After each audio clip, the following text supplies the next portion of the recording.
I think the best way to debone a fish is with one of these little salad dessert type forks. This little nub makes it much easier to get one corner under the bones than chopsticks, especially chopsticks with fine ends, because they can get into stuff even if you've got small bones. When you've got a fish this size, about the size of a banana or smaller, you are going to have bones. Now, once it gets small enough, like anchovies, you don't have to pick the bones out at all. But when it's about the size of a banana, up to about the size of a Subway foot-long sub, you probably are going to have to pick out the bones. Now, grilling fish, these have been cooked in oil on a double pan. Grilling is probably the easiest to debone, is grilled fish, because the heat makes the flesh soft, and it also kind of like partially cooks the bones, I think, so that it's just easier to get them separate from the flesh when you've cooked your fish in oil. Now, sometimes in the belly you'll have an egg sac, so the bones, and then around here there'll be like the ribs, which are sometimes quite a pain to get out. But at the top, along the spine, you can usually pull them out pretty easily with just a little motion like that. Now, the next thing to do is you can slide your chopstick or your fork in like this, kind of parallel to the ribs,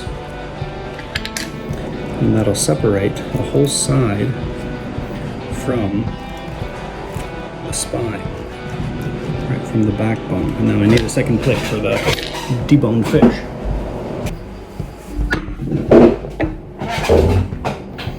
It's good to have good light. Maybe have your reading glasses on. I always run my little salad fork up and down a turned over piece one more time, just to see if there are any of those little hard to spot bones. I'm gonna move it over onto my receiving plate for deboned fish. Get those fins off, they're not good to eat. In a bigger fish, there are parts of the head, especially the cheek, that are nice to eat, but not in a small fish like this. And then here we got some of those ribs. You can try to pick at them with the chopstick, but I find that little nub of the salad fork, the last time, is really good for pulling under it and pulling it out. Now, I like having a bit of paper towel or napkin just kind of balled up, because it makes it easy to wipe your bones off into there. And then at the end you can just roll that up and throw it in the trash. If you have a lot of bugs in your house, what Grandma will do sometimes, or if you're sensitive about smell, what Grandma will do sometimes is she'll take this, like the clippings or like the leftover stuff after deboning, and she'll actually put it into a plastic bag before throwing it in the trash, just so that the plastic bag seals the smell inside. Especially if you only put your trash out once a week. That's the little air sac that the fish uses for flotation. If you only collect trash once a week, you do not want fish smell in your garbage can for 5 days. Slowly getting worse. So the plastic bag method is quite a good idea. Okay, we're going to separate that spine. And when the fish is cooked well, you can just pull the spine right up like that. Isn't that beautiful? Isn't that nice and clean? And then again, I'm going to run my fork tine down the end just to see if there are any bone bits I missed. At a certain size, especially if it's cooked, if it's grilled like this, I think it'll also work if it's air fried. A fish will, you can just eat the bones if you want to, you can just crunch them. But you have to crunch them. If you swallow them without crunching them, biting them into smaller bits, they will get stuck in your throat and tickle your throat and tickle your throat and tickle your throat. And you need to go to the dentist to get them out. Some people say if you eat a mouthful of rice or a mouthful of bread, that will usually kind of wash down that fish bone that's bugging your throat. That can work, but it is better to avoid needing that remedy by making sure that you A, debone properly, B, if you do get any fish bones in your mouth, either crunch them or get them out, take them out. And that's why usually when I eat fish, I have another little balled up paper towel or napkin beside my plate while I'm eating too. Again, there's just no Western tool or implement that is as good at getting into those little bits and corners and at manipulating things as a pair of wooden chopsticks with a fine point. Oh, what's that noise? Okay, so now we're gonna take these spines, we're gonna use the fork to pull out the spines.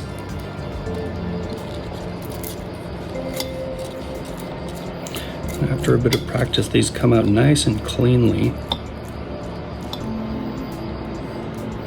In a bigger fish, it's really satisfying to get those out. Sometimes they're like in certain kinds of bigger fish, like I think mackerel. You get these nice long spines that you pull out. It feels so good to pull them out. I'm just kind of cleaning that little crack to see if there is any more of those spines in there. And then again, I'm going to use my chopstick, just slide it right into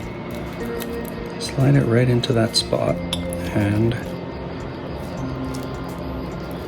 the whole fish will come neatly or almost neatly in half. You pull out that spine and look at all those bones you don't have to fish out because you pulled it in half so nicely. Once again, we're going to run down and check. Looks like that's not an issue, so then we're going to check, we're going to get these guts. Some people like them, but in some fish they taste nice, some fish they taste bad. Sometimes there's an egg sac in there, and Grandma tells me that the egg sac is good for man. If there's ever an egg sac, they always give it to one of the boys for male power.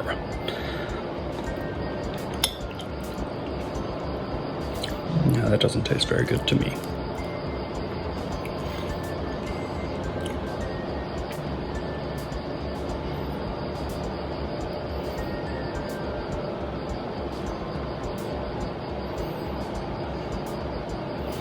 You see how the belly is where all those fine little bones that mess you up will be.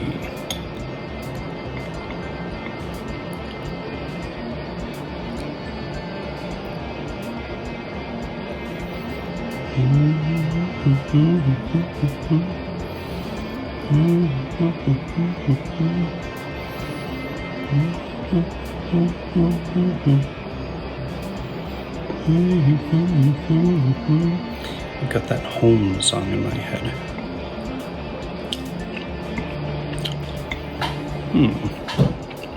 I mean, it's good to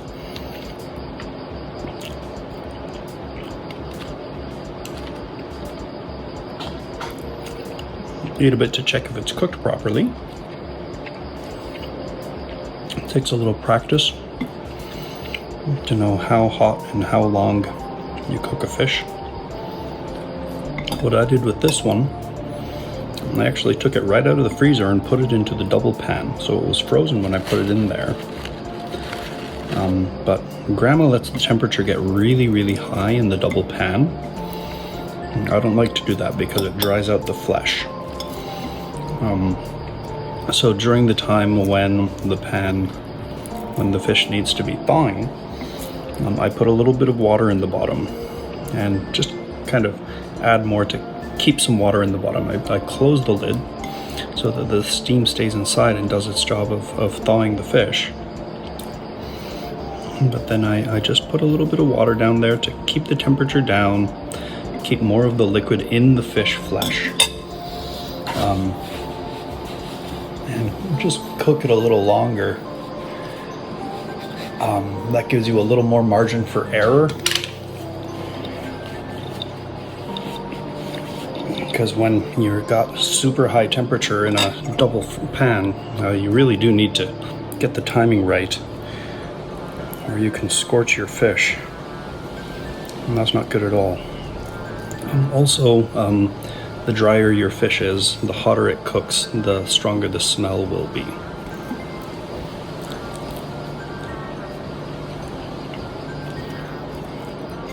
On this part here, kind of near the front, near the gills and the front flipper, it's mostly like cartilage. It's not nice to eat, so I always take that out.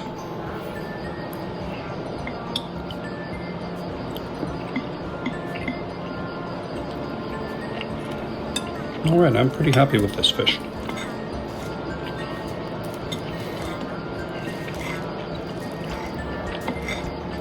Fish number 3. I had never deboned a fish before I came to Korea. In fact, before I came to Korea, I didn't like fish. Grilled fish most of all. And now here I am making it. And I have been converted through the brilliant fish grilling of my mother-in-law. She makes really, really, really good fish. Different fish have different properties. I don't even know the English names of some of these fish. Galchi has a nice, soft, tender flesh.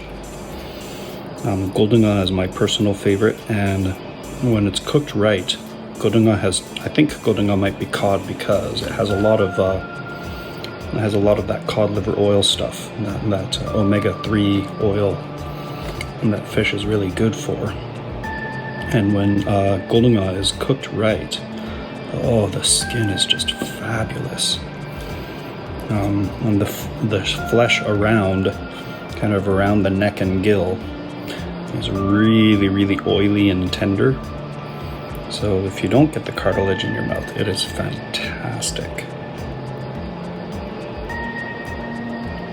But you gotta be careful about those little fiddly bones around there, the ribs and stuff. Those are the ones that are easiest to miss. That ridge along the backbone, if you can handle chewing the bones, the flesh there is really delicious. And same with the flesh of the belly. The belly is like the best part of the tuna, you know.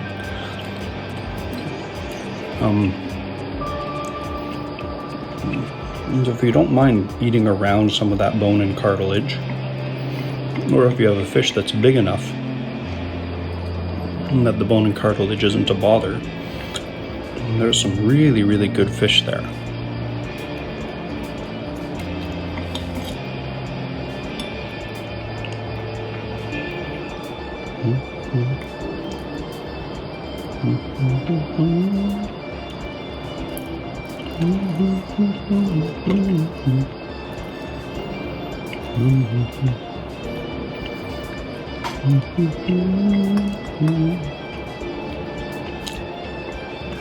And even with the temperature lower, I came very close to burning this.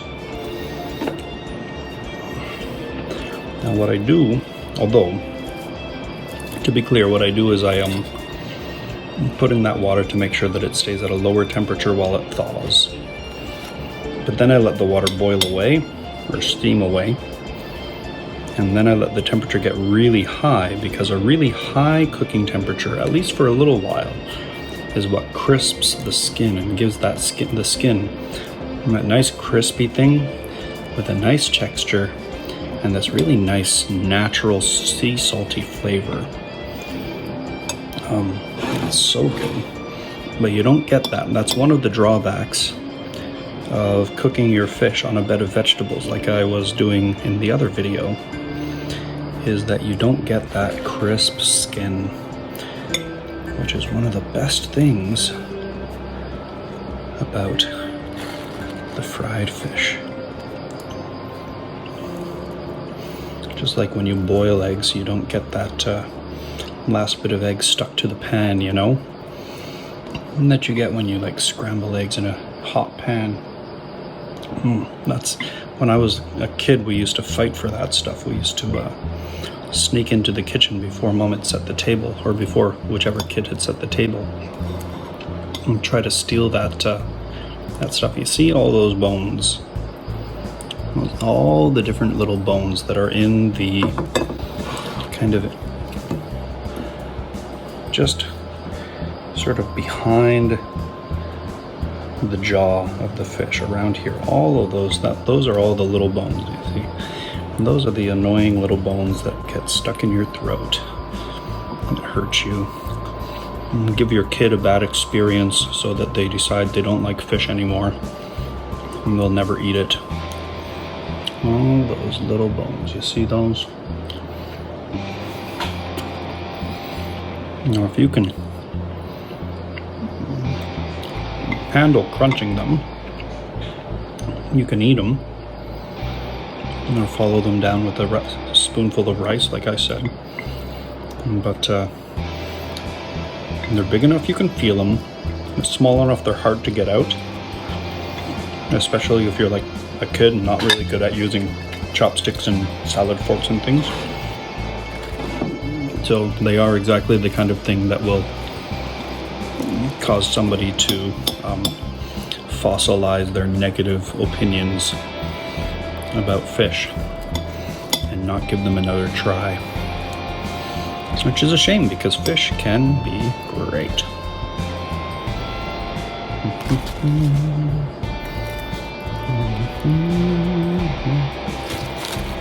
So here, first of all, notice how I'm using the napkin to trap the chopsticks and get the bone off my chopstick cleanly, right? It's on there and then it wipes off nice and smooth. Secondly, take a look at how I'm trying to get, right, this is where I'm going to stick the chopstick. Okay, that's where I'm going to stick the chopstick. I'm trying to get that as clean as I can before I stick the chopstick in there, because all of those little bits, those are the little bits where one of those little fine tiny bone filaments will hide.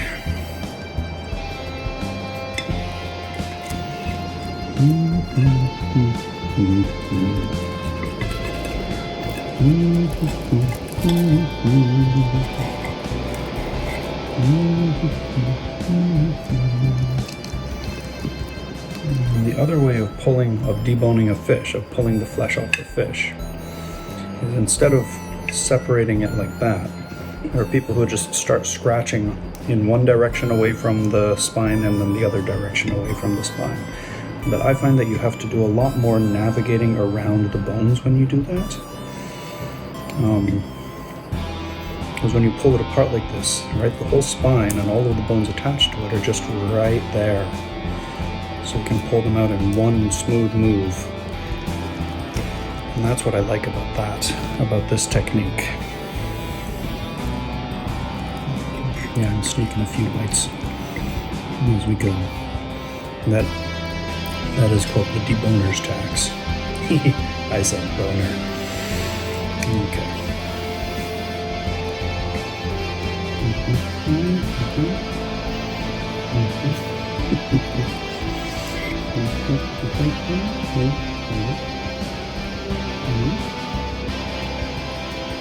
Once again, there's that little bag. Some fish, this is really tasty, not this one. There's a lot of little cartilage and stuff in here, so my son would not eat this, he would hate it. but I'm gonna, because it's real fatty and good.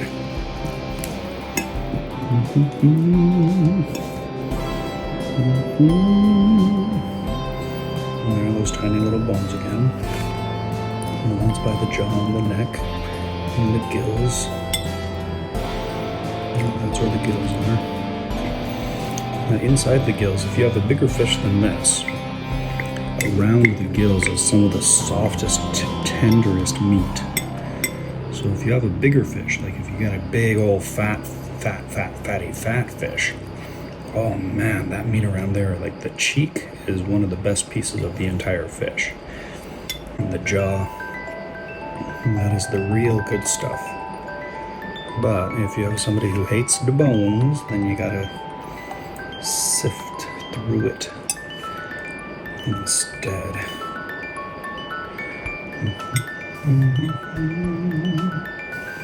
And this is the piece right here, like I was saying, that's full of bones but really tasty.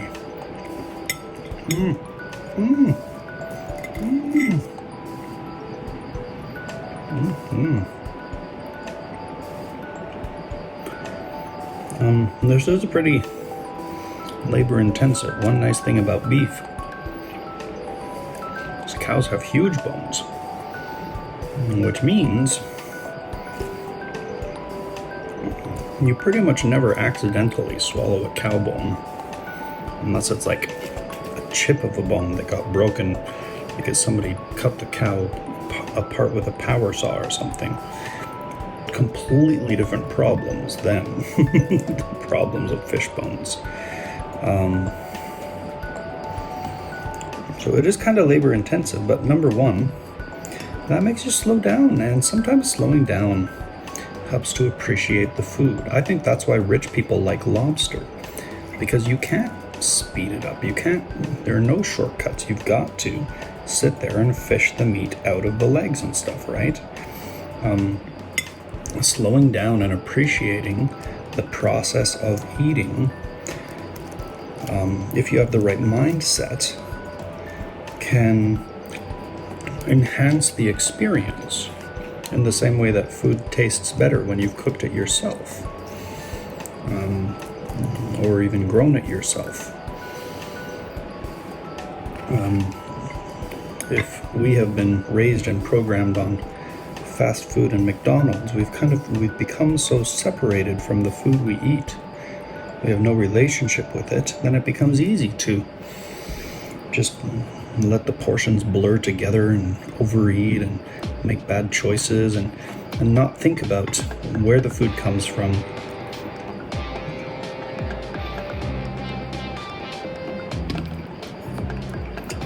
What non-financial costs it has, like environmental costs or costs and suffering to the animal, and all that other stuff that is intimately connected with where our food comes from and how it gets to our plate. Going a little slower is almost like a meditation on where your food comes from and why you need food, on what you're doing for your body when you eat it, when you prepare it, or what you're doing for the people you love when you prepare food for them. Because most of this fish I'm not going to eat myself. Most of this is going to be for my wife and my kid. So once again, we've got all those little bony bone things, and I can't think of anything that would get those bones out more easily than chopsticks. I really do say a tiny fork and pointy wooden chopsticks are by far the best tools for deboning fish. I can't imagine using anything else. So here's what's left. Those fish tails. Fish tails are actually good if you like them. Here's what I've got that I'm going to put on my kid and my wife's plate. And I hope it's all the way deboned. I'm going to eat some of these leftover scraps. And that's a lot more softer and more tender, because I put water into the double pan in the early stages of the cooking. Just a huge difference. And that's how I like to do it. And I am indeed going to take all these leftovers and leavings, put them inside a plastic bag before I throw them in the garbage.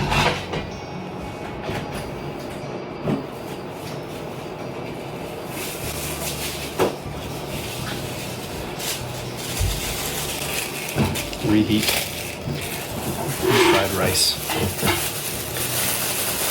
Just leverage a little thingy bag like that. Tie it off. And that will save you so much smell trouble in your trash over the course of the next week. So that is Roboseyo's How to Debone a Fish in 26 minutes and 34 seconds.